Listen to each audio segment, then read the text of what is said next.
Bayangkan suamimu membawa pelakor ke kantormu, lalu menyuruhmu membuat kopi karena mengira kamu cuma sekretaris. Padahal, kamulah CEO dan pemilik perusahaan itu. Ini yang kulakukan selanjutnya. Hawa dingin dari pendingin ruangan sentral menyapu lobi marmer gedung perkantoran mewah di kawasan SCBD itu.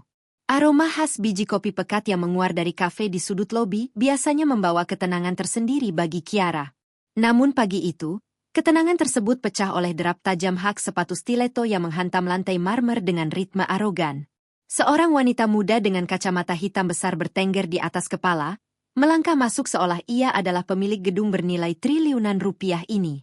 Gaun ketatnya berwarna merah menyala, kontras dengan tas desainer mencolok yang berayun di lengannya. Di belakangnya, mengekor seorang pria berkemeja rapi yang tampak berusaha menyejajari langkah lebar sang wanita. Pria itu adalah Arga. Kiara, yang kebetulan baru saja turun dari lift eksekutif dengan setelan blus sutra sederhana berwarna krem, berniat mengambil pesanan sarapannya di meja resepsionis. Namun, sebelum ia sempat memutar tubuh, wanita bergaun merah itu tiba-tiba berhenti tepat di depannya. Tanpa basa-basi, wanita itu melempar tas desainernya ke arah dada Kiara. Refleks, Kiara menangkap tas itu. Bahannya terasa kasar, barang tiruan kelas 1, batin Kiara mencatat secara otomatis. "Heh, kamu sekretaris baru, kan?" tegur wanita itu dengan nada melengking yang memantul di dinding kaca lobi. Telunjuknya dengan kuku palsu yang dicat merah menunjuk tepat ke wajah Kiara. "Tolong pesankan saya caramel macchiato, less sugar. Dan bawakan tas saya ini ke ruangan Pak Arga. Cepat, saya tidak suka menunggu." Waktu seakan berhenti berdetak di lobi tersebut. Dua petugas keamanan di dekat pintu putar nyaris tersedak napas mereka sendiri, bersiap melangkah maju, namun sebuah isyarat tangan kecil dari Kiara, sebuah gerakan anggun yang nyaris tak terlihat, menghentikan mereka di tempat. Pandangan Kiara perlahan bergeser dari wajah sombong wanita muda itu menuju pria yang berdiri mematung di belakangnya. Wajah Arga pucat pasi, nyaris transparan seperti kertas kosong. Mulut suaminya itu setengah terbuka, namun tak ada satupun silabel yang mampu lolos dari tenggorokannya. Keringat dingin mulai merembes di pelipis pria itu, menodai kerah ke meja mahalnya. Di detik yang menegangkan itu, alih-alih meledak dalam amarah, sudut bibir Kiara justru tertarik perlahan. Ia mengulas sebuah senyuman yang teramat tenang, senyuman yang tidak mencapai matanya yang tajam. Ia mengusap pelan gagang tas tiruan di tangannya. "Tentu, Nyonya," ucap Kiara dengan suara selembut sutra, matanya tak sedetik pun lepas dari manik mata suaminya yang kini bergetar hebat ketakutan. "Saya akan pastikan kopinya, sangat berkesan." Sebuah babak baru-baru saja dimulai, dan Arga jelas tidak menyadari badai seperti apa yang baru saja ia bawa masuk ke dalam istana istrinya. Ketenangan luar biasa yang ditunjukkan Kiara saat menerima pesanan kopi dari wanita asing itu bukanlah ketenangan seorang bawahan yang patuh. Itu adalah buah dari latihan panjang bertahun-tahun dalam menekan egonya sendiri. Jauh sebelum insiden di lobi itu terjadi, merendahkan diri demi Arga adalah rutinitas pagi yang selalu Kiara jalani di balik dinding rumah mewah mereka. Dapur bernuansa monokrom itu selalu dipenuhi kehangatan setiap pukul 6 pagi.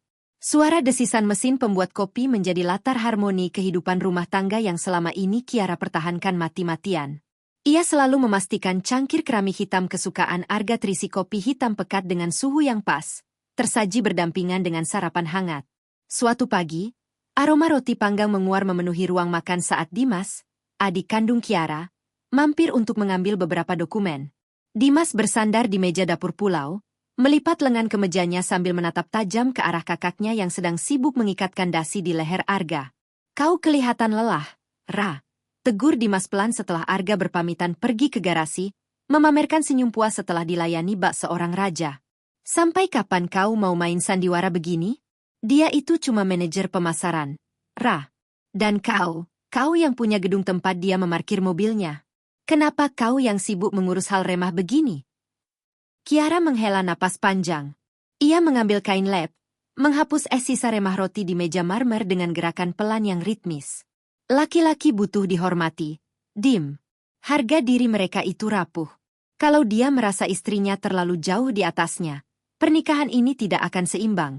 "Aku hanya ingin menjadi istri biasa saat di rumah." "Menjadi istri biasa tidak sama dengan mematikan cahayamu sendiri," balas Dimas sengit. Suaranya mengandung frustrasi yang tertahan. Kau menyembunyikan identitasmu dari keluarganya. Kau membiarkan ibunya mengira kau cuma pegawai administrasi rendahan yang beruntung dinikahi anaknya. Kau pikir pengorbananmu dihargai. Kiara menghentikan gerakannya. Jemarinya menyentuh permukaan kotak bludru kecil di atas meja.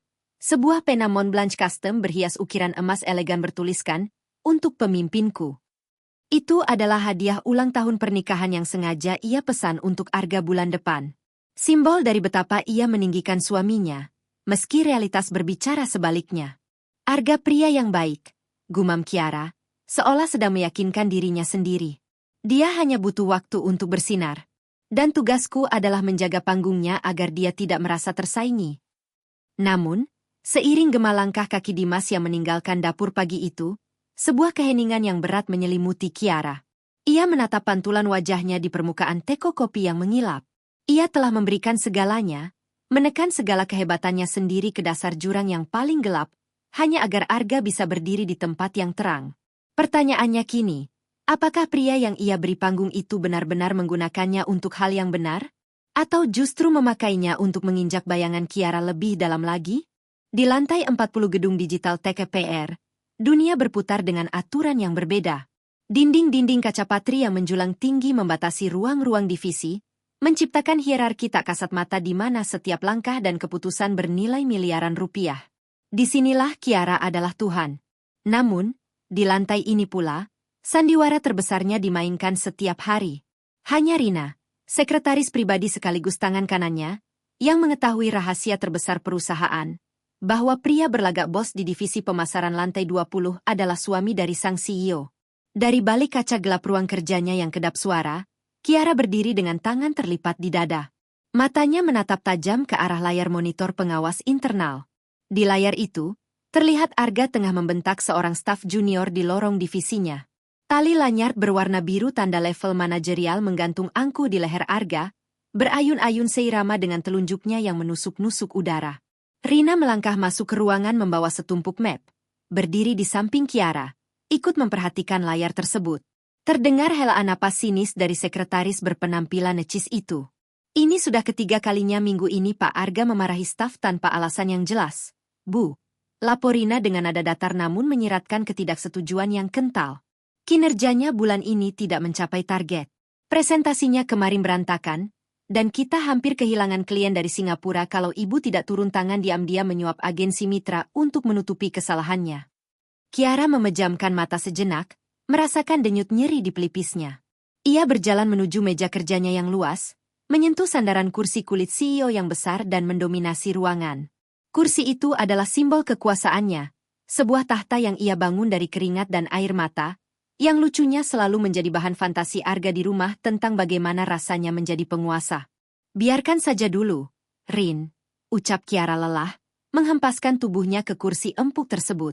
Mungkin dia sedang banyak tekanan. Aku akan bicara padanya pelan-pelan di rumah nanti. Jangan sampai HRD mengeluarkan surat peringatan. Aku tidak mau harga dirinya terluka. Harga diri tidak bisa dipakai untuk membayar gaji karyawan, Bu Kiara, sahut Rina tajam, sebuah keberanian yang hanya dimiliki oleh seorang sahabat lama. Rina meletakkan map-map itu di atas meja dengan sedikit bantingan kecil. Satu kantor mulai muak dengan arogansinya. Dia bertingkah seolah perusahaan ini milik nenek moyangnya. Padahal dia bahkan tidak tahu siapa pemilik sebenarnya. Kiara terdiam, meresapi kebenaran pahit dari ucapan Rina. Ia memutar kursi kulitnya menghadap jendela kaca raksasa yang menampilkan panorama sibuknya ibu kota. Dari ketinggian ini, semua mobil dan manusia terlihat seperti semut yang berebut jalan. Ia selalu mengira bahwa dengan memberikan kelonggaran di kantor, Arga akan merasa dihargai dan menjadi suami yang lebih hangat di rumah. Namun belakangan, kelonggaran itu terasa seperti memelihara bom waktu. Dan tanpa Kiara sadari, sumbu bom itu sudah menyala, perlahan merambat mendekati pusat ledakan yang akan menghancurkan seluruh ilusi yang ia rawat dengan susah payah. Jam digital di sudut layar laptop menunjukkan pukul 2.15 dini hari. Seluruh penjuru rumah telah terlelap dalam kegelapan, menyisakan Kiara sendirian di ruang kerjanya yang hanya diterangi cahaya biru pendaran layar. Segelas kopi yang sudah mendingin sejak 3 jam lalu menemani kesunyiannya. Malam itu, insting bisnisnya mengalahkan rasa kantuk. Ada yang janggal pada laporan keuangan kuartalan dari divisi pemasaran. Angka-angkanya tersusun rapi, secara kasat mata terlihat sempurna. Namun bagi Kiara, yang membangun kerajaan bisnis ini dari nol, deretan angka ibarat bahasa ibu yang tak bisa berbohong. Ada lubang tak terlihat dalam anggaran promosi lapangan. Dana operasional tersedot untuk pengeluaran-pengeluaran yang dikategorikan sebagai jamuan klien VVIP. Padahal tidak ada penambahan klien besar di divisi Arga selama 3 bulan terakhir. Mata Kiara menyipit membaca rincian tersebut. Ia teringat Arga pulang sangat larut malam ini. Suaminya itu beralasan ada meeting mendadak dengan calon investor dari luar kota di sebuah restoran elit.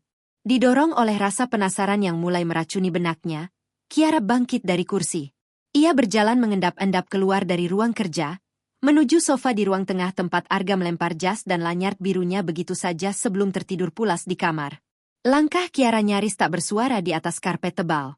Ia meraih jas suaminya, berniat mencari setruk restoran untuk dicocokkan dengan klaim anggaran kantor. Tangan rampingnya merogoh saku dalam jas. Kosong. Ia kemudian beralih pada lanyard biru yang tergeletak di lengan sofa. Saat ia mengangkat tali pengenal itu, gerakan tangannya terhenti di udara. Ada aroma yang salah. Itu bukan aroma parfum Wodi maskulin yang selalu ia siapkan untuk Arga setiap pagi.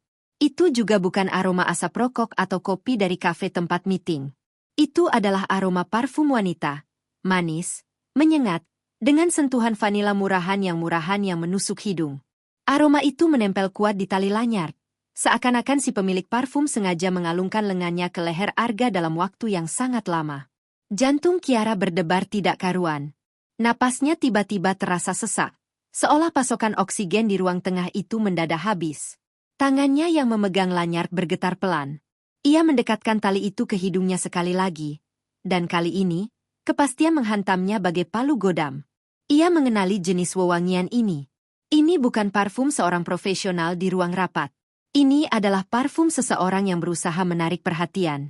Rasa dingin mulai merayap dari ujung kaki hingga ke dadanya.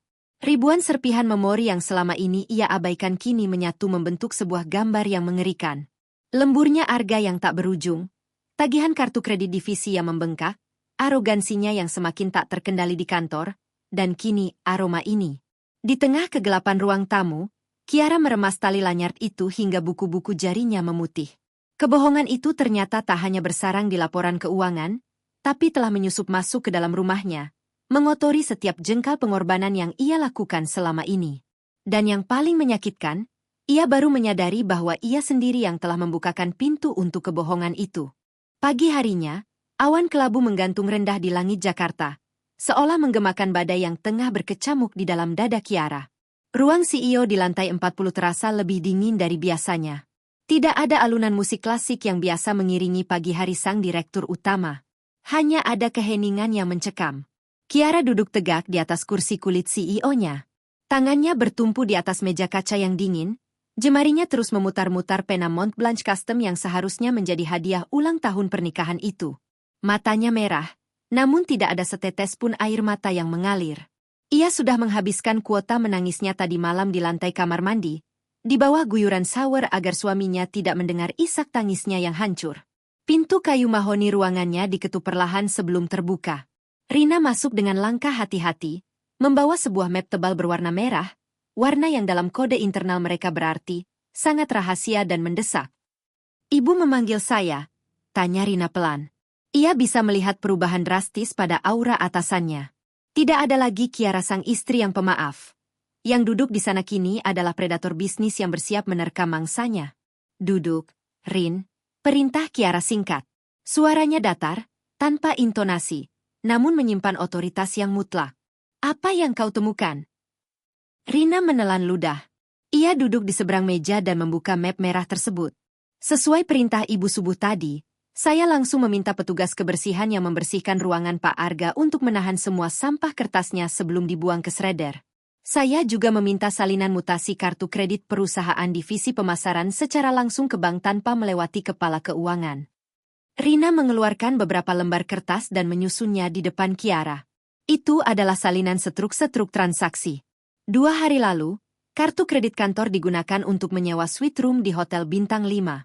Tidak ada jadwal perjalanan dinas atau jamuan klien yang terdaftar, Rina menjelaskan sambil menunjuk satu setruk. Jari telunjuknya lalu berpindah ke kertas lain. Dan ini, struk pembelian tas desainer seharga puluhan juta dari butik di Plaza Senayan, dibeli atas nama perusahaan dengan dalih, hadiah rekanan bisnis. Mata Kiara menelusuri barisan angka dan huruf di atas kertas tersebut. Tas desainer. Pikirannya langsung melayang pada aroma vanila murahan di tali lanyard suaminya. Arga, pria yang bahkan tidak mampu membeli rumah ini tanpa bantuan diam-diam dari Kiara, menggunakan uang perusahaannya untuk menghidupi parasit lain. Ada lagi? Tanya Kiara. Nada suaranya turun 1 oktav, lebih mematikan dari teriakan kemarahan manapun. Rina ragu sejenak, lalu mengeluarkan selembar foto dari bagian paling belakang map. Ini hasil tangkapan CCTV lobi dari 2 hari yang lalu, setelah jam pulang kantor. Petugas keamanan awalnya mengira ini klien, tapi Kiara mengambil foto itu. Gambar yang sedikit berbutir itu menampilkan Arga di pintu keluar gedung, tengah memeluk pinggang seorang wanita muda berambut panjang. Wanita itu memakai gaun ketat, dan meski wajahnya terhalang sebagian oleh pilar, gestur tubuh mereka berdua meneriakan kemesraan yang tidak wajar untuk sekadar rekan kerja. Tiba-tiba, segala keraguan dan rasa bimbangnya menguap tanpa sisa. Pengorbanannya menutupi identitas demi menjaga harga diri Arga adalah sebuah kesalahan fatal. Ia telah memberi makan seekor anjing yang pada akhirnya menggigit tangannya sendiri. Kiara meletakkan pena Mont Blanc itu dengan bunyi, klik, yang pelan namun tegas di atas meja. Ia menyandarkan punggungnya ke kursi kulit CEO, menatap Rina dengan pandangan yang membuat sekretarisnya itu merinding. Rin, hubungi kepala audit internal. Lakukan audit menyeluruh untuk seluruh divisi pemasaran mulai jam 10 pagi ini. Diam-diam. Perintah Kiara. Senyum tipis yang dingin mulai terbentuk di sudut bibirnya.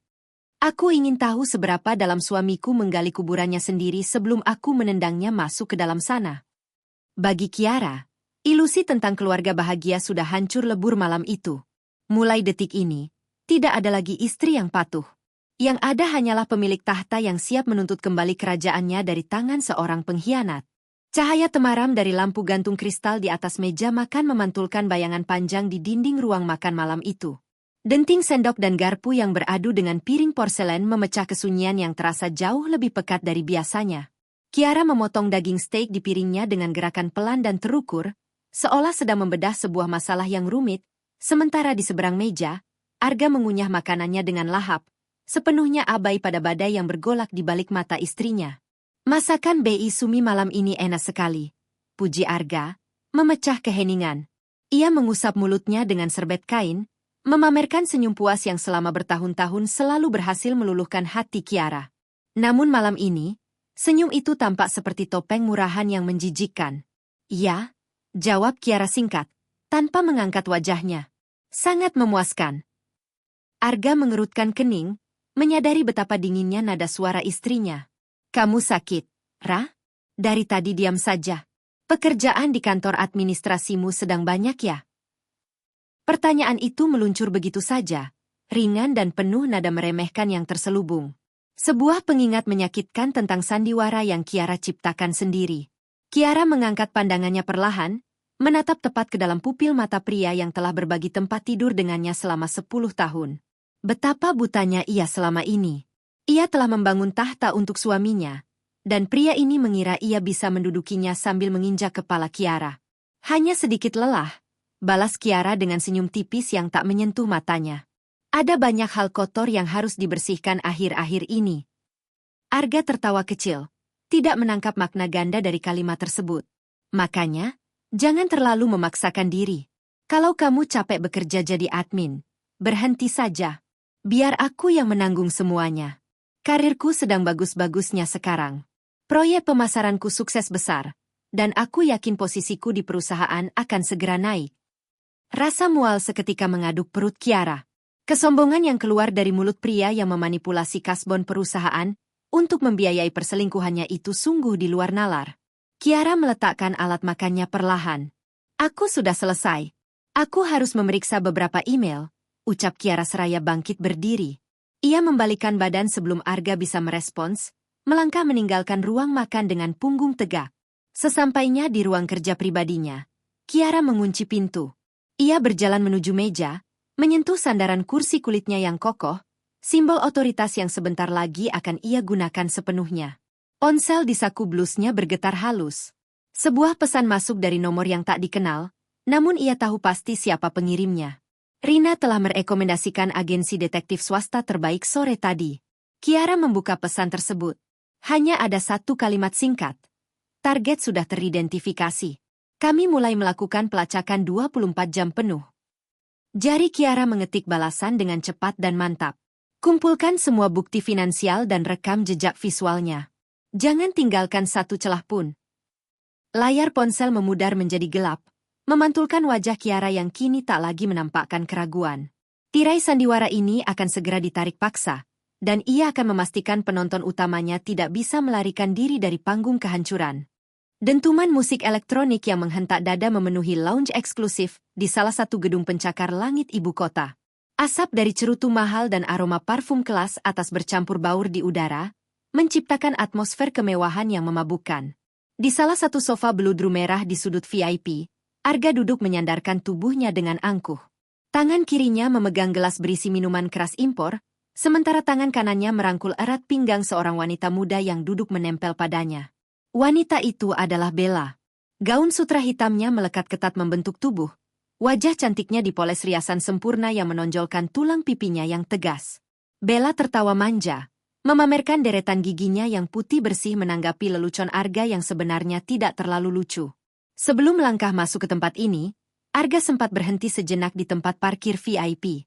Dengan gerakan cepat dan sedikit panik, ia melepaskan lanyard biru berlogo perusahaan dari lehernya, menggulung tali pengenal jabatan manajer itu rapat-rapat, lalu menjejalkannya ke dasar saku celananya dalam-dalam. Di hadapan Bella, ia bukanlah manajer pemasaran yang harus tunduk pada atasan. Di hadapan wanita materialistis ini, ia adalah penguasa dunia. Jadi, sayang, Bella berbisik dengan suara serak yang menggoda. Ujung kukunya yang panjang dan berkilau menelusuri kerah kemeja sutra Arga. Kapan kamu mau membawaku melihat kantormu? Kamu selalu sibuk meeting dengan menteri dan investor, tapi aku belum pernah melihat ruang kerjamu yang katanya ada di lantai paling atas itu. Jantung Arga berdegup kencang sedetik. Sebuah reaksi refleks akibat kebohongan yang nyaris tak bisa ia kendalikan. Saat pertama kali berkenalan dengan Bella di sebuah acara networking beberapa bulan lalu, Arga dengan percaya diri memperkenalkan dirinya sebagai pemilik dan CEO utama dari Digital Tech PR. Ia tahu Bella adalah tipe wanita yang mencari validasi finansial, dan ia memberikan umpan yang paling manis. Arga meneguk minumannya untuk menyembunyikan kegugupannya, lalu memasang senyum paling menawan yang ia miliki. Kantorku adalah tempat yang membosankan. Bella, hanya berisi orang-orang berdasi yang membahas angka triliunan rupiah, jawab Arga dengan nada merendah yang sengaja dibuat-buat. Ia mengelus rambut panjang Bella. Lagi pula, aku terlalu sibuk memikirkan ekspansi perusahaan ke Eropa bulan depan. Aku lebih suka menghabiskan waktu luangku denganmu di tempat seperti ini. Mata Bella berbinar mendengar kata, triliunan, dan Eropa. Ia menyandarkan kepalanya ke dada Arga, menghirup aroma maskulin pria itu. Di mata Bella, Arga adalah tiket emas menuju kehidupan sosialita yang selama ini ia idam-idamkan di Jakarta. Pria ini loyal, tidak pelit membelikan tas desainer, dan selalu menggunakan fasilitas mewah. Tapi aku penasaran. Bella merengek pelan, nada suaranya berubah menjadi tuntutan halus yang sulit ditolak. Aku ingin tahu di mana kesayanganku ini menghasilkan semua uangnya. Boleh ya? Hanya berkunjung sebentar. Aku ingin mencoba duduk di kursi CEO milikmu yang legendaris itu. Arga membeku. Keringat dingin sebesar biji jagung mulai terbentuk di tengkuknya. Membawa Bella ke gedung tempat istrinya berkuasa adalah tindakan bunuh diri. Namun, melihat tatapan memohon dari mata Bella yang indah, ego laki-lakinya yang rapuh kembali mengambil alih kewarasannya. Ia tidak bisa terlihat lemah atau menghindar, atau ilusi miliardernya akan hancur di mata gadis ini. Tentu, Arga menjawab, suaranya sedikit parau. Kapan-kapan, jika jadwalku senggang, aku akan mengosongkan lantai pimpinan hanya untukmu. Sebuah janji yang bodoh terucap, menjadi awal dari tali jerat yang diam-diam mulai melilit leher Arga sendiri tanpa ia sadari. Pagi berganti siang, dan matahari memanggang aspal Jakarta dengan kejam. Namun, panasnya di luar tidak sebanding dengan ketegangan yang menyelimuti divisi pemasaran di lantai 20. Ruangan terbuka yang biasanya dipenuhi suara diskusi yang hidup itu kini hening mencekam. Semua staf menundukkan kepala, pura-pura sibuk menatap layar monitor saat langkah kaki berbalut sepatu kulit mengkilap itu melintasi lorong kubikel. Arga berjalan dengan dagu terangkat tinggi. Ia baru saja kembali dari makan siang panjang di luar kantor, menghabiskan waktu 2,5 jam dengan fasilitas mobil dinas mewah jenis Alphard hitam yang seharusnya hanya digunakan untuk menjemput klien VVIP. Ia berhenti di depan meja seorang staf admin junior yang tampak pucat. Tanpa permisi, Arga melemparkan setumpuk kwitansi kusut ke atas meja staf tersebut. Masukkan ini semua ke dalam laporan pengeluaran kas kecil divisi bulan ini.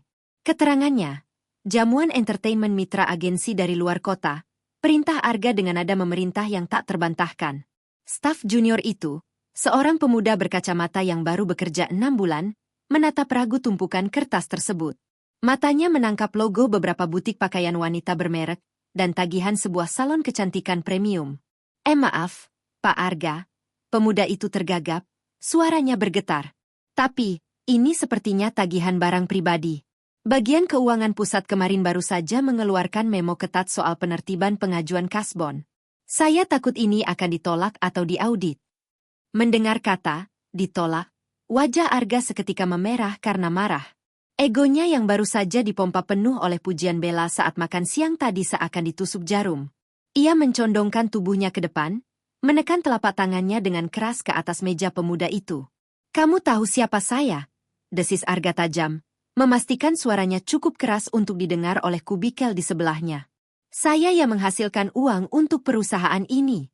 Tanpa strategi pemasaranku, kalian semua tidak akan gajian. Jangan berani-berani menceramahi saya soal kebijakan keuangan. Lakukan saja tugasmu atau meja ini kosong besok pagi." Pemuda itu menunduk dalam, tangannya gemetar meraih tumpukan kwitansi tak masuk akal tersebut. "Baik, Pak." Puas melihat ketakutan bawahannya, Arga menegakkan tubuhnya kembali. Ia merapikan kerah jasnya dengan arogan. "Dan satu lagi," ucapnya sebelum berbalik. "Buatkan saya secangkir kopi hitam. Kopi tubruk, bukan dari mesin sialan di pantry. Bawa ke ruangan saya dalam 5 menit. Jangan terlalu manis." Arga melangkah menuju ruangannya, merasa seperti dewa yang tak tersentuh. Ia merasa pintar telah memanipulasi celah anggaran divisi selama berbulan-bulan tanpa ketahuan. Ia mengira posisinya sangat aman karena ia adalah suami dari sang pemilik. Meski tak ada seorang pun di lantai ini yang mengetahuinya. Ia yakin, bahkan jika bagian keuangan curiga, Kiara pasti akan melindunginya karena istrinya itu terlalu cinta dan penurut. Ia menghempaskan tubuhnya ke kursi kerjanya yang standar, matanya menerawang ke langit-langit.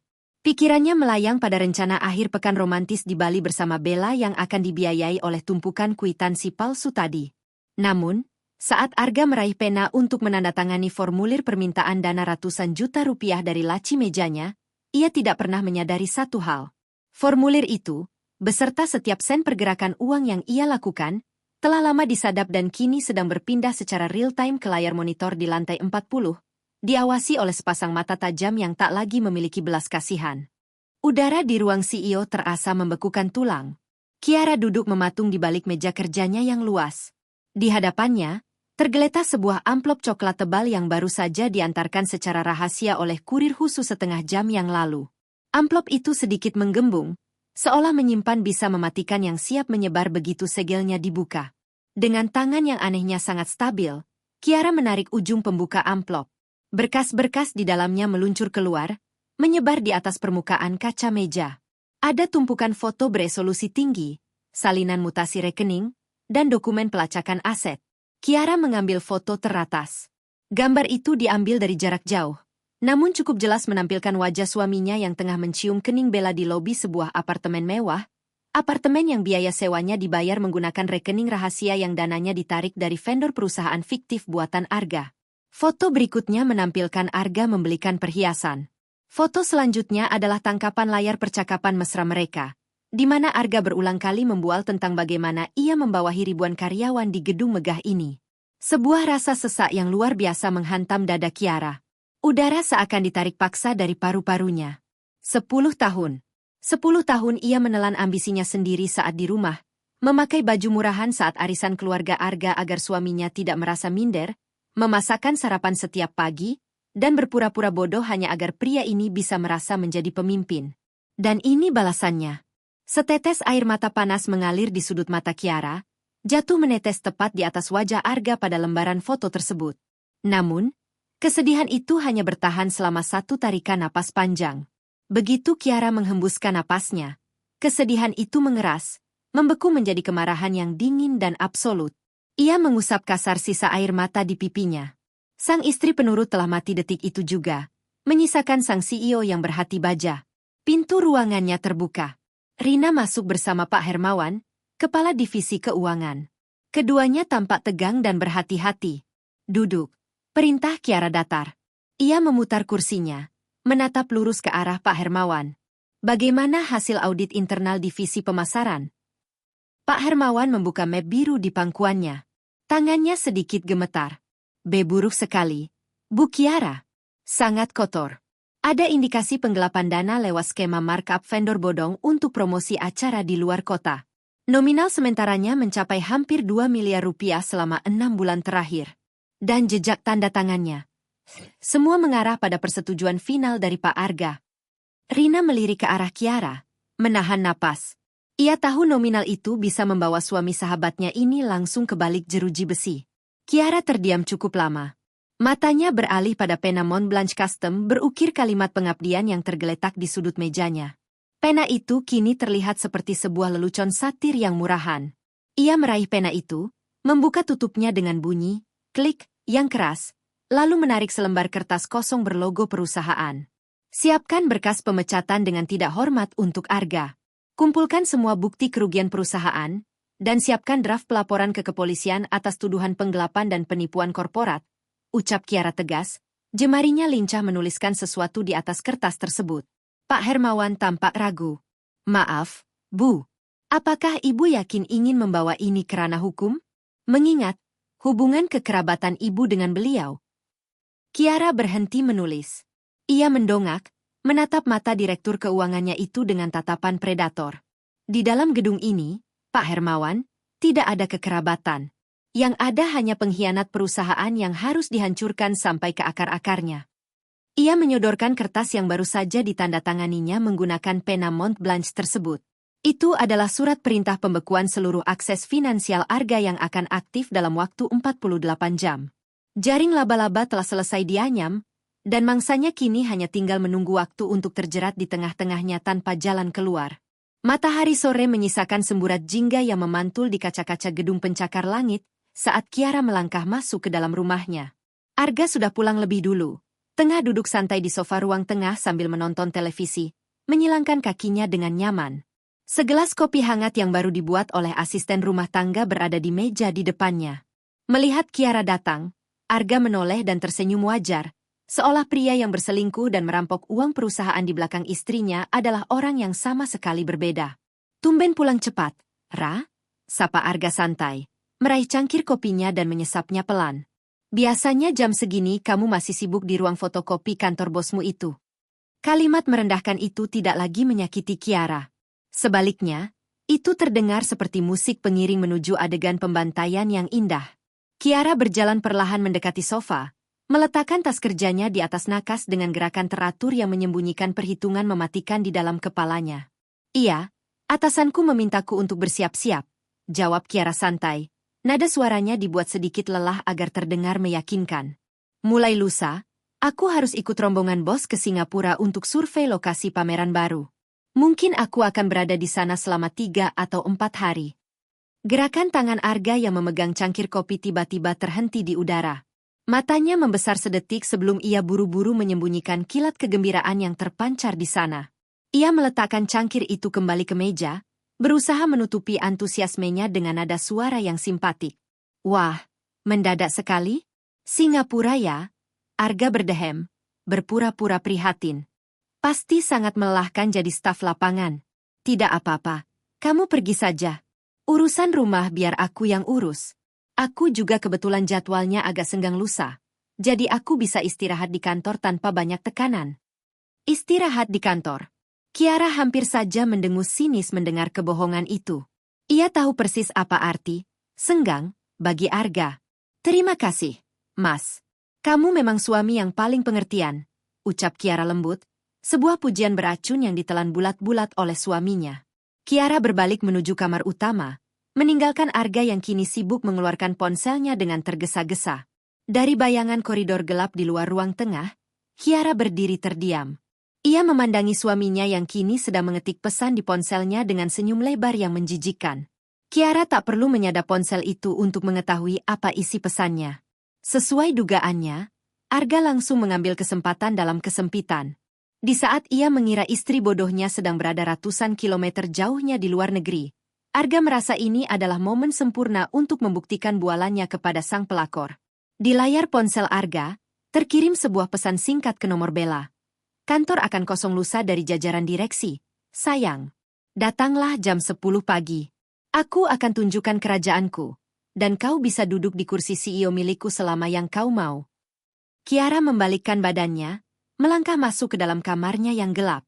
Rencananya berjalan sempurna. Ia tak perlu susah payah menyeret Arga menuju jurang kehancurannya.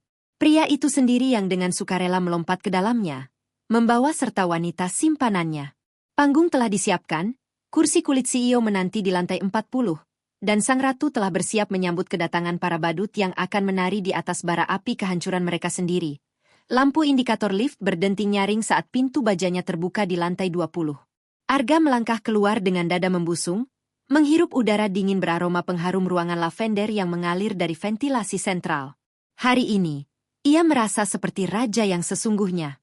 Istrinya yang bodoh dan penurut itu sudah berangkat ke bandara sejak subuh, mengira ia benar-benar pergi ke Singapura untuk menjadi jongos atasannya. Arga merapikan kerah kemeja sutra birunya, memastikan semprotan parfum mask mahalnya cukup kuat untuk menutupi bau keringat dingin kegugupan yang sebenarnya masih tersisa di tengkuknya. Tangan kanannya merogoh saku celana panjangnya, menyentuh gulungan tali lanyard biru tanda pengenal manajerialnya. Benda itu harus tetap bersembunyi di sana hari ini. Tidak boleh ada satupun atribut bawahan yang menempel di tubuhnya saat Bella tiba nanti. Ia berjalan menyusuri lorong kubikel divisinya. Beberapa staf menundukkan kepala, enggan bertatap mata dengan manajer yang belakangan ini tingkahnya semakin menjadi-jadi itu. Arga mengabaikan mereka, melangkah langsung menuju meja asisten administrasinya. Kosongkan jadwal rapat saya hari ini. Semuanya, perintah Arga dengan nada bariton yang sengaja diberatkan. Ia mengetuk meja kayu itu dengan buku jarinya. Dan pastikan tidak ada staf yang berkeliaran di area lobi utama jam 10 nanti. Saya akan kedatangan tamu VVIP. Sangat penting. Jangan sampai ada yang membuat keributan dan mempermalukan perusahaan saya. Asisten itu hanya mengangguk kaku tanpa berani bertanya. Kata, perusahaan saya, yang meluncur dengan begitu mulus dari mulut Arga membuat beberapa staf di kubikel terdekat saling berpandangan sinis. Namun tak ada yang berani bersuara. Arga kemudian masuk ke ruangannya sendiri, menutup pintu rapat-rapat. Ia melirik jam tangan mewahnya, hasil gesekan kartu kredit divisi bulan lalu. Pukul 9:45. Sebentar lagi Bella akan tiba. Rencananya hari ini sangat berisiko, namun adrenalin kesombongan telah membutakan akal sehatnya. Ia sudah menyuap salah satu petugas kebersihan untuk memberinya akses kunci cadangan pintu koridor lantai 40. Ia tahu ruang direksi akan sepi karena Kiara tidak ada, dan sekretarisnya, Rina, biasanya menghabiskan waktu berjam-jam di ruang arsip jika bosnya sedang dinas luar. Arga hanya perlu membawa Bella masuk ke ruang CEO selama 10 menit, membiarkan gadis itu berfoto dengan kursi kulit besar itu, lalu membawanya pergi sebelum ada yang menyadari. Sebuah rencana yang menurutnya sangat brilian. Ponsel di atas mejanya bergetar. Sebuah pesan masuk dari Bella. Aku sudah di lobi bawah. Sayang, tempat ini besar sekali. Aku hampir tersesat. Senyum miring yang penuh dengan keangkuhan perlahan merekah di wajah Arga. Ia merapikan rambutnya di pantulan kaca jendela sekali lagi. Saatnya menjemput sang ratu, pikirnya, tanpa menyadari bahwa ia sedang berjalan menuju panggung eksekusinya sendiri. Hawa dingin dari pendingin ruangan sentral menyapu lobi marmer gedung perkantoran mewah itu saat Bella melangkah melewati pintu putar kaca. Aroma khas biji kopi pekat yang menguar dari kafe elit di sudut lobi seketika memenuhi indera penciumannya. Bella menarik napas panjang, meresapi aroma kesuksesan yang selama ini hanya bisa ia impikan. Ia sengaja mengenakan gaun merah menyala rancangan desainer, atau setidaknya, tiruan kualitas pertama yang hampir tak bisa dibedakan dari aslinya, yang melekat ketat memamerkan lekuk tubuhnya. Kacamata hitam besar bertengger di atas kepalanya, menahan rambutnya yang di-blow sempurna. Di lengannya, sebuah tas tangan yang harganya setara dengan gaji tahunan karyawan biasa berayun dengan angkuh. Mata Bella menelusuri pilar-pilar tinggi dan lantai marmer yang mengilap sempurna. Gedung Digital Tech EPR ini adalah salah satu yang termegah di kawasan SCBD. Dan pria yang memilikinya, pria yang akan segera menikahinya jika ia memainkan kartunya dengan benar, sedang menunggunya. Ia berjalan melewati meja resepsionis panjang, tempat beberapa staf wanita berseragam rapi sedang sibuk mengangkat telepon. Bella tidak sudi melirik mereka. Baginya, mereka hanyalah pion-pion kecil di kerajaan calon suaminya. Ia adalah calon nyonya besar, dan orang-orang pinggiran seperti mereka harus tahu batas kasta sosial. Dari kejauhan, di dekat deretan lift eksekutif, Bella melihat Arga melambai ke arahnya. Pria itu tampak sangat tampan dan berkuasa dalam balutan kemeja mahalnya, tanpa ada tanda pengenal karyawan murahan yang menggantung di lehernya. Senyum kemenangan terukir di bibir Bella berpoles lipstik merah terang. Namun, saat ia mempercepat langkahnya menuju Arga, matanya menangkap sosok seorang wanita yang baru saja keluar dari salah satu lift. Wanita itu mengenakan blus sutra sederhana berwarna krem dan celana panjang bahan. Tampilannya terlalu kasual dan polos untuk ukuran eksekutif di gedung ini. Di mata Bella yang materialistis, wanita tanpa barang branded mencolok itu sudah pasti hanyalah seorang staf operasional atau sekretaris rendahan. Rasa haus akan dominasi tiba-tiba menguasai Bella. Ia ingin menunjukkan posisinya di depan Arga. Ia ingin pria itu melihat bagaimana seorang nyonya besar mengatur bawahannya. Dengan dagu terangkat tinggi dan langkah yang diiringi derap tajam hak stilettonya, Bella mengubah arah berjalannya, memotong langkah wanita berblus krem itu tepat sebelum wanita tersebut mencapai meja lobi. Bella tidak tahu bahwa langkah arogan yang baru saja ia ambil itu adalah keputusan paling menghancurkan dalam sisa hidupnya. Waktu seakan melambat saat tas tiruan itu melayang di udara, sebelum akhirnya mendarat dengan bunyi tertahan di tangan Kiara. Bahan kulit imitasi itu terasa kasar di telapak tangan sang CEO. Di hadapannya, Bella memelototinya dari balik kacamata hitam yang kini diturunkan ke pangkal hidung, telunjuk berkuku merahnya menunjuk tepat ke wajah Kiara. "Heh, kamu sekretaris baru, kan?" tegur Bella dengan suara melengking yang memantul tajam ke seluruh penjuru lobi yang hening. "Tolong pesankan saya karamel macchiato, less sugar. Dan bawakan tas saya ini ke ruangan Pak Arga. Cepat, saya tidak suka menunggu." Kiara tidak berkedip. Matanya yang tajam dan analitis perlahan bergeser dari wajah sombong wanita muda di depannya, menembus ruang hampa, hingga mendarat tepat pada sosok pria yang berdiri mematung hanya beberapa langkah di belakang Bella. Arga. Wajah pria itu telah kehilangan seluruh rona kehidupannya. Kulitnya pucat pasi, nyaris abu-abu, seolah seluruh darah di tubuhnya baru saja disedot habis. Mulutnya setengah terbuka, rahangnya gemetar, namun tak ada satupun suara yang mampu melewati pita suaranya yang lumpuh oleh teror absolut. Mata Arga membelalak lebar, memancarkan kepanikan yang begitu mentah saat menatap istrinya. Istri yang seharusnya sedang mengudara di atas Laut Jawa menuju Singapura, kini berdiri tepat di hadapannya, memegang tas selingkuhannya. Kiara bisa melihat jakun Arga naik turun dengan susah payah saat pria itu menelan ludahnya yang terasa seperti pecahan kaca. Di saat yang sama, dua petugas keamanan bertubuh besar di dekat pintu putar nyaris mencabut radio panggil mereka, bersiap meringkus wanita lancang berbaju merah itu. Namun, sebuah isyarat tangan kecil dari Kiara, sebuah kedutan jari yang nyaris tak kasat mata, menghentikan mereka di tempat. Alih-alih murka, sebuah senyuman tenang namun mematikan perlahan merekah di bibir Kiara. Ia menatap lurus ke dalam manik mata suaminya yang kini dikuasai kengerian. "Tentu, Nyonya," ucap Kiara dengan kelembutan sutra yang menyembunyikan pisau tajam. "Saya akan pastikan kopinya, sangat berkesan." Kiara memutar tubuhnya sedikit, memposisikan dirinya layaknya seorang pelayan yang patuh. Ia melirik Arga yang masih membeku seperti patung es. "Mari, Bapak Arga dan Nyonya," sambung Kiara, intonasi suaranya dijaga sedatar mungkin, namun setiap silabelnya menggores harga diri Arga.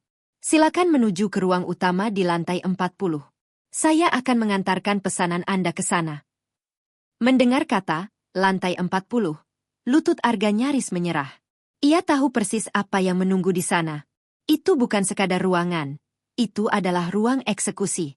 Namun otaknya menolak bekerja. Ketakutan telah memutus saraf motoriknya untuk berlari. Jika ia kabur sekarang, di tengah lobi perusahaannya sendiri, karir dan hidupnya akan hancur seketika.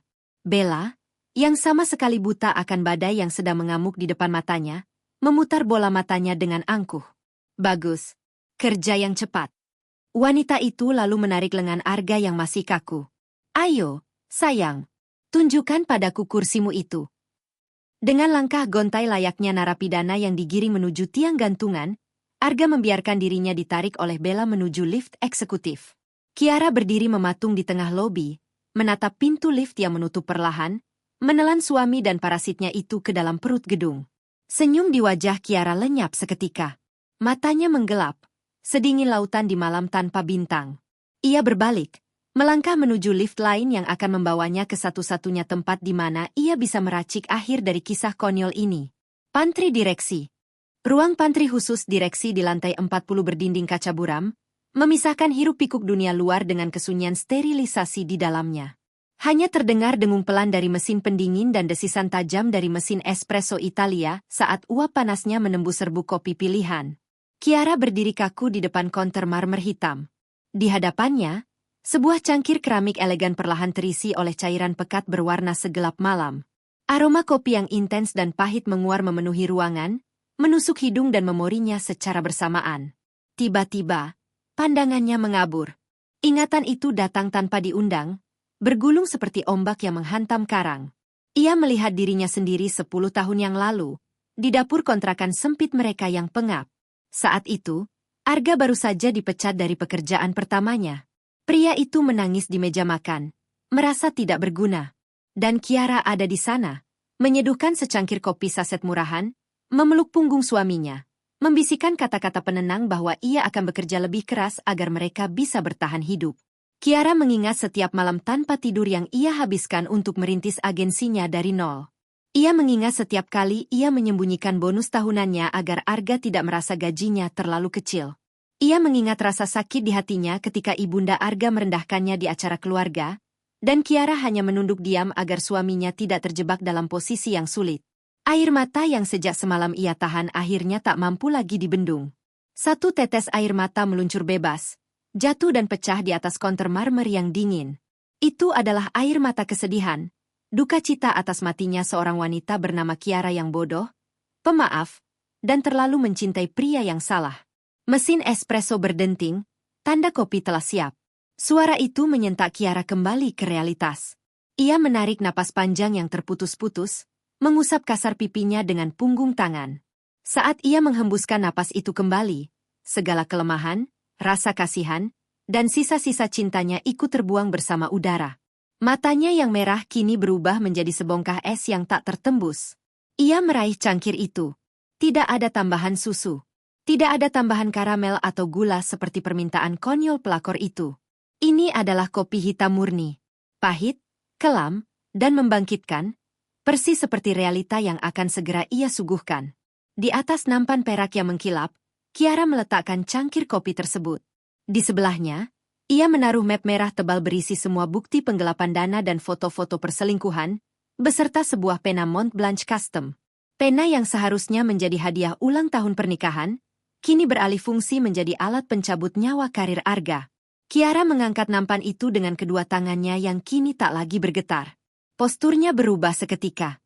Tulang punggungnya tegak sempurna, dagunya terangkat dengan otoritas seorang penguasa sejati. Sang istri telah mati terguyur air mata di pantry ini. Kini, yang melangkah keluar dari ruangan itu hanyalah sang CEO. Dan ia siap menagih kerajaannya kembali. Keheningan di koridor lantai 40 terasa begitu menekan, nyaris menyumbat gendang telinga. Karpet tebal meredam suara langkah kaki Kiara saat ia berjalan menuju ujung lorong, tempat pintu ganda kayu mahoni berukir elegan berdiri kokoh menjaga singgasananya. Ruang CEO. Dari celah pintu yang sengaja tidak ditutup rapat oleh Rina, sesuai instruksi rahasianya, terdengar gema suara hak sepatu yang mengetuk-ngetuk lantai kayu ruangan. Wah, tempat ini luar biasa, sayang. Suara Bella melengking girang, memantul di dinding kaca ruangan yang luas. Pemandangannya langsung menghadap bundaran Hai. Dan kursi ini, ya ampun, kulit asli kan? Pantas saja kamu betah kerja lembur. Kiara mendorong pintu kayu itu perlahan dengan bahunya. Engsel pintu yang terawat baik terbuka tanpa suara. Pemandangan di dalam ruangan itu membuat darah siapapun pasti mendidih. Namun detak jantung Kiara tetap setenang danau beku. Bella tengah duduk menyandar dengan angkuh di atas kursi kulit CEO milik Kiara. Jemarinya yang berhias kuku palsu membelai sandaran tangan kursi seolah benda itu adalah hak miliknya. Sementara itu, Arga berdiri di sudut ruangan dekat jendela kaca. Pria itu menempelkan punggungnya ke dinding, berkeringat deras hingga kemeja sutranya basah di bagian ketiak, bernapas dengan dangkal seperti ikan yang dilempar ke daratan. "Permisi." Suara Kiara yang dingin dan datar memecah euforia di ruangan itu. Bella mendongak dari kursi CEO, mengerutkan kening melihat wanita yang ia temui di lobi tadi masuk membawa nampan. "Lama sekali. Sekretaris macam apa kamu ini? Dan mana karamel macchiatoku? Kenapa warnanya hitam pekat begitu?" omel Bella kasar. Alih-alih berjalan menuju meja kecil di sudut ruangan untuk menyajikan minuman layaknya staf yang patuh, Kiara justru melangkah lurus menuju meja kerja utama. Bunyi denting cangkir keramik yang beradu pelan dengan tatakan piringnya menggema di ruangan yang tiba-tiba terasa hampa udara itu. Lutut Arga akhirnya menyerah. Pria itu merosot pelan hingga berlutut di atas karpet, kedua tangannya mencengkeram kepalanya sendiri seolah menunggu langit-langit ruangan itu runtuh menimpanya. Bella, yang melihat reaksi aneh Arga, mengalihkan pandangannya dengan bingung. "Arga, kamu kenapa duduk di lantai?" Tanpa mempedulikan ocehan Bella, Kiara tiba di depan meja kayu raksasanya. Ia meletakkan nampan perak itu tepat di tengah meja. Suara dentingannya terdengar seperti palu hakim yang dijatuhkan di ruang sidang. Alih-alih menunduk atau keluar dari ruangan, Kiara melangkah memutari meja tersebut. Gerakannya begitu elegan, pelan, dan syarat akan dominasi absolut. Ia berjalan mendekati kursi CEO yang sedang diduduki Bella. Aura intimidasi yang memancar dari tubuh Kiara begitu pekat hingga Bella secara refleks merapatkan punggungnya ke sandaran kursi, mendadak merasa sangat kecil dan terancam. Kiara berhenti tepat di samping kursi itu. Ia menatap Bella dari atas ke bawah, pandangannya syarat dengan belas kasihan yang menghina. "Berdiri," perintah Kiara. Suaranya tidak keras, nyaris seperti bisikan, namun getaran otoritas di dalamnya membuat udara di ruangan itu terasa membeku. "Apa urusanmu menyuruhku berdiri?" Bella tergagap, mencoba mempertahankan sisa-sisa arogansinya, meski suaranya mulai bergetar. "Aku ini tamu VIP Pak Arga, CEO perusahaan ini. Aku bisa memecatmu sekarang juga." Kiara tidak menjawab. Ia perlahan mengalihkan pandangannya dari Bella yang kebingungan, menatap lurus ke arah tumpukan daging menyedihkan yang sedang meringkuk di sudut ruangan. "Katakan padanya, Arga," ucap Kiara memecah keheningan, suaranya bergema bagai petir di siang bolong. "Katakan pada tamu VIP MU ini siapa sebenarnya yang berhak memecat siapa di ruangan ini." Sebuah babak penutup dari sandiwara ini telah terbuka, dan Kiara tak akan membiarkan siapapun keluar dari ruangan ini tanpa menelan pil pahit kenyataan. Udara di dalam ruangan luas itu terasa seolah disedot habis oleh keheningan yang mencekam. Bella memutar kepalanya dengan panik, bergantian menatap wanita berblus krem yang berdiri mengintimidasi di sampingnya, lalu menatap Arga yang masih meringkuk menyedihkan di sudut ruangan. Insting bertahannya mulai menyalakan alarm peringatan, namun kesombongannya masih berusaha menolak kenyataan. "Arga!" panggil Bella dengan suara melengking, nada manjanya kini tergantikan oleh kepanikan yang kasar. "Katakan pada perempuan gila ini untuk keluar. Kenapa kamu diam saja? Panggil keamanan dan usir dia." Arga tidak bergerak. Pria itu bahkan tidak berani mengangkat wajahnya.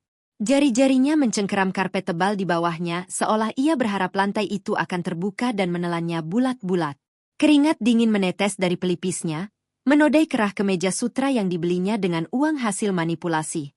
Melihat reaksi suaminya, Kiara mendengus pelan. Sebuah tawa hampa yang mengiris udara. Ia menunduk menatap Bella. Tatapannya setajam belati es yang siap menembus jantung. "Dia tidak akan memanggil keamanan, Nyonya," desis Kiara pelan, nada suaranya mengalun seperti lagu pengantar tidur yang mematikan.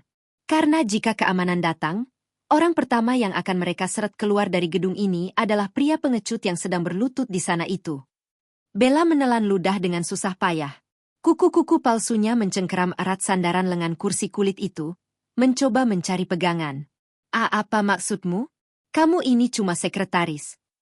"Minggir." Satu kata itu diucapkan Kiara tanpa teriakan. tanpa emosi yang meledak-ledak. Namun getaran otoritas di dalamnya begitu pekat hingga tubuh Bella bereaksi lebih cepat dari otaknya. Secara refleks, gadis itu tersentak berdiri, mundur beberapa langkah hingga menabrak tepi meja kaca. Kakinya gemetar di atas sepatu hak tingginya. Dengan gerakan yang sangat anggun dan terukur, Kiara melangkah maju. Ia menyentuh sandaran kursi kulit asli itu, simbol kekuasaan yang selama ini ia bangun dari keringat, darah, dan air matanya. Ia memutar kursi tersebut agar menghadap lurus ke arah Arga dan Bella, lalu menghempaskan tubuhnya ke sana. Seketika, aura ruangan itu berubah total. Kiara yang duduk di sana bukan lagi seorang istri yang selalu mengalah demi ego suaminya. Ia adalah entitas tertinggi di gedung pencakar langit ini. Posturnya tegak, sorot matanya tak terbantahkan. Ia menyilangkan kakinya dengan elegan, meletakkan kedua tangannya di atas meja, tepat di samping cangkir kopi hitam pekat yang asapnya masih mengepul pelan. Nah, ucap Kiara, menatap Bella dan Arga bergantian dari atas singgasananya. Sekarang, mari kita bicarakan tentang siapa yang sebenarnya menumpang hidup di sini. Kiara menekan sebuah tombol interkom kecil berwarna perak di sudut mejanya. Rina, bawa mereka masuk sekarang. Hanya dalam hitungan detik, pintu kayu mahoni itu terbuka lebar. Rina melangkah masuk dengan langkah tegas, diikuti oleh Pak Hermawan dari Divisi Keuangan, Kepala HRD, dan 2 petugas keamanan bertubuh kekar. Kehadiran mereka membuat Bella semakin menyusut ke sudut meja, sementara Arga merintih pelan layaknya hewan yang terperangkap dalam jebakan besi. Di awal pertemuan kita di lobi tadi, ucap Kiara memecah ketegangan, matanya menatap tepat ke arah Bella yang kini pucat pasi. Kau mengatakan bahwa orang bawahan sepertiku harus tahu di mana posisiku. Bella menggigit bibir bawahnya yang bergetar. Kacamata hitam desainernya yang tadi bertengger di kepala kini merosot jatuh ke lantai, namun ia tak berani memungutnya. Aku sangat tahu posisiku, lanjut Kiara, intonasi suaranya meninggi, memantul di dinding-dinding kaca ruangan. Posisiku ada di kursi ini. Sebagai pendiri, pemilik saham mayoritas, dan CEO tunggal dari Digital Tech PR. Mata Bella membelalak hingga nyaris keluar dari kelopaknya. Ia menoleh dengan patah-patah ke arah Arga, mencoba mencari penyangkalan, namun pria itu hanya terus menunduk sambil meremas rambutnya.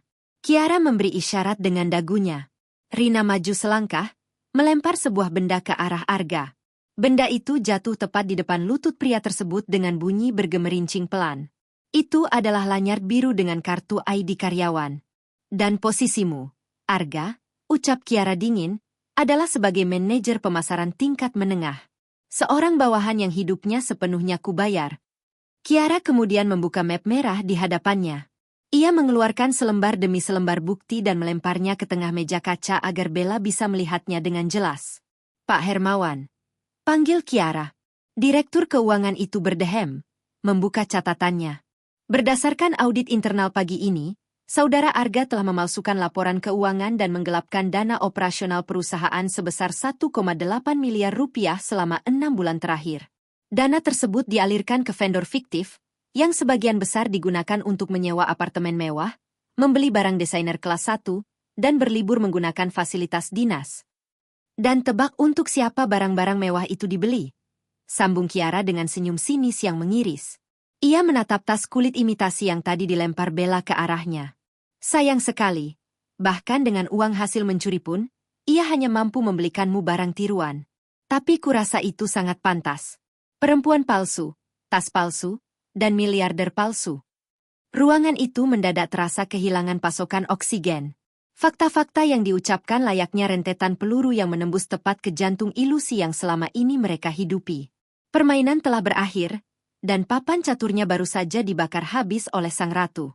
Bau kebohongan menguar begitu pekat di udara, membuat Bella merasa mual hingga ke kerongkongannya.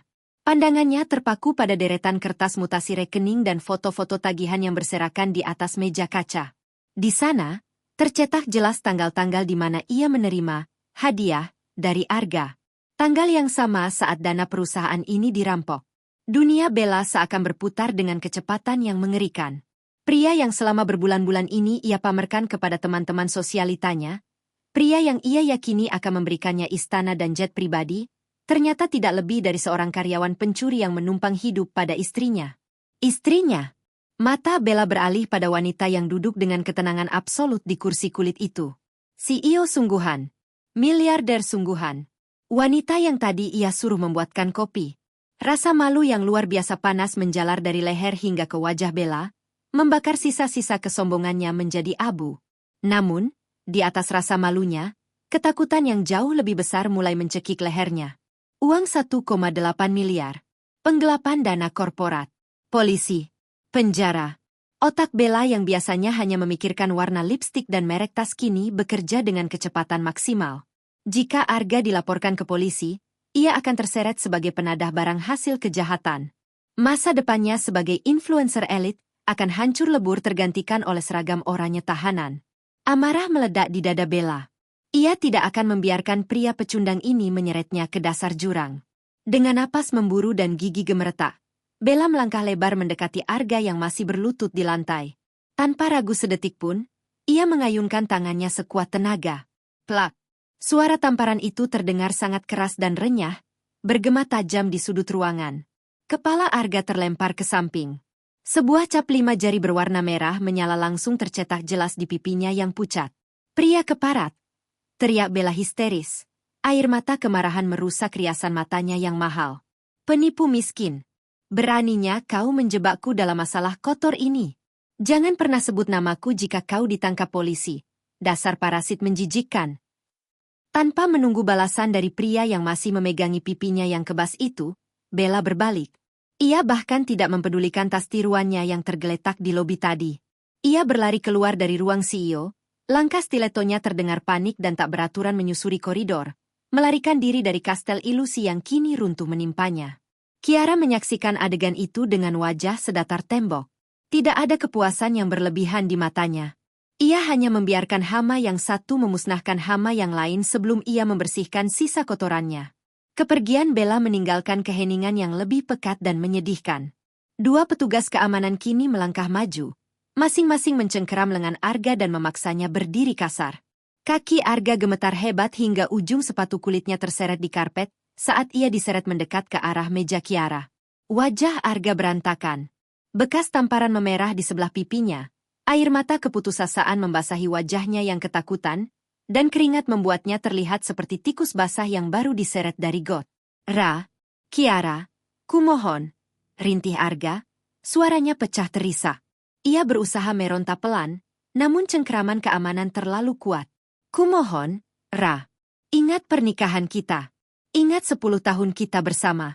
Aku hilaf, Aku hanya ingin merasa dihargai sebagai laki-laki. Di rumah, kau selalu punya segalanya. Aku merasa kecil. Aku butuh harga diri. Mendengar kata, harga diri, keluar dari mulut pria itu, rahang Kiara mengeras. Matanya yang sedingin es menyala dengan amarah yang selama ini ia kubur dalam-dalam. Harga diri, ulang Kiara dengan suara sangat pelan namun menggetarkan dinding ruangan. Ia mencondongkan tubuhnya ke depan. Aku mengecilkan diriku setiap hari agar kau bisa merasa besar. Aku memakai baju murah agar gajimu yang tak seberapa itu terlihat berharga. Aku menyembunyikan posisiku dari keluargamu agar kau tidak malu. Dan kau menggunakan pengorbananku itu untuk menikam punggungku dan merampok perusahaanku? Kau tidak punya harga diri, Arga. Kau hanya punya keserakahan. Kiara mengambil sebuah benda dari laci mejanya. Sebuah kotak bludru hitam. Ia membukanya, mengeluarkan pena Mont Blanc berlapis emas yang telah diukir dengan kalimat pengabdian yang kini terasa seperti racun.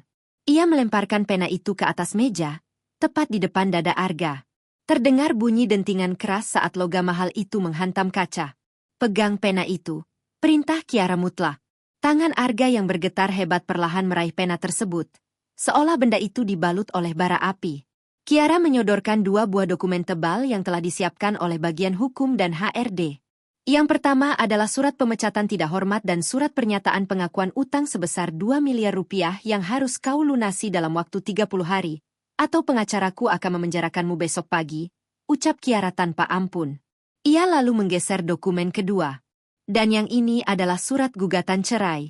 Tanda tangani keduanya. Sekarang. Arga terisak keras. Air matanya menetes jatuh ke atas kertas dokumen itu.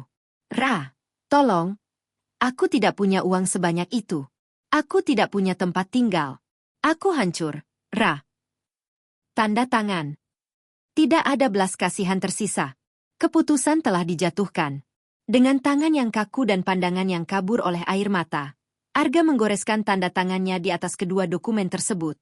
Ukiran emas bertuliskan, "Untuk pemimpinku." Di bodi pena itu bersinar mengejek saat ia menandatangani surat yang mengakhiri hidup nyamannya selamanya. Begitu goresan terakhir selesai, Kiara menarik kertas-kertas itu. Ia menatap petugas keamanan. Bawa dia keluar. Pastikan dia tidak membawa apapun dari gedung ini selain pakaian yang melekat di tubuhnya. Jika dia terlihat di radius 100 meter dari perusahaanku, panggil polisi. Baik, Bu Kiara. Arga diseret mundur. Ia terus memanggil nama Kiara, menangis meratapi kebodohannya, hingga akhirnya pintu mahoni itu tertutup rapat, memutus suaranya secara paksa. Panggung telah dibersihkan. Sang parasit akhirnya dicabut hingga ke akar. Malam telah menelan ibu kota ketika keheningan yang sesungguhnya akhirnya turun menyelimuti lantai 40. Lampu-lampu ruangan utama telah diredupkan, hanya menyisakan pendaran temaram dari lampu meja kerja dan lautan cahaya kota Jakarta yang berkelap-kelip di balik dinding kaca raksasa. Semua orang telah pulang. Rina, HRD, para staf. Mereka semua meninggalkan gedung dengan bisik-bisik tertahan tentang badai dahsyat yang baru saja menyapu lantai pimpinan hari ini. Namun di dalam ruangannya, sang pembuat badai berdiri mematung di depan jendela. Kiara masih mengenakan pakaian yang sama. Ia memeluk lengannya sendiri, menatap pantulan wajahnya yang redup di kaca jendela. Bayangan wanita di kaca itu terlihat lelah, kantung matanya menghitam, dan ada garis kesedihan yang tak bisa disembunyikan di sudut bibirnya. Kemenangan ini tidak terasa seperti euforia. Kemenangan ini terasa seperti amputasi, menyakitkan, berdarah, dan meninggalkan cacat seumur hidup. Namun mutlak diperlukan untuk menyelamatkan nyawa. Ia telah kehilangan 10 tahun masa mudanya demi merawat ilusi cinta yang tak pernah nyata. Bekas luka pengkhianatan ini akan terus berdenyut. Menjadi pengingat yang pahit setiap kali ia mencoba mempercayai orang lain. Realita tidak memberinya akhir bahagia ala dongeng di mana ia langsung menemukan pengganti yang sempurna.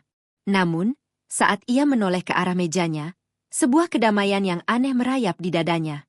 Meja itu kini bersih. Tidak ada lagi beban rahasia. Tidak ada lagi peran istri penurut yang harus ia mainkan esok pagi. Kiara berjalan mendekati meja tersebut. Ia mengangkat cangkir kopinya yang kini sudah benar-benar dingin dan menghitam pekat, persis seperti hati suaminya. Ia tidak membuangnya. Ia justru mengangkat cangkir itu, menyesap isinya sedikit. Rasa pahit yang luar biasa intens langsung menyengat lidahnya, membangunkannya sepenuhnya. Ia meletakkan cangkir itu dan menyentuh sandaran kursi kulit CEO-nya.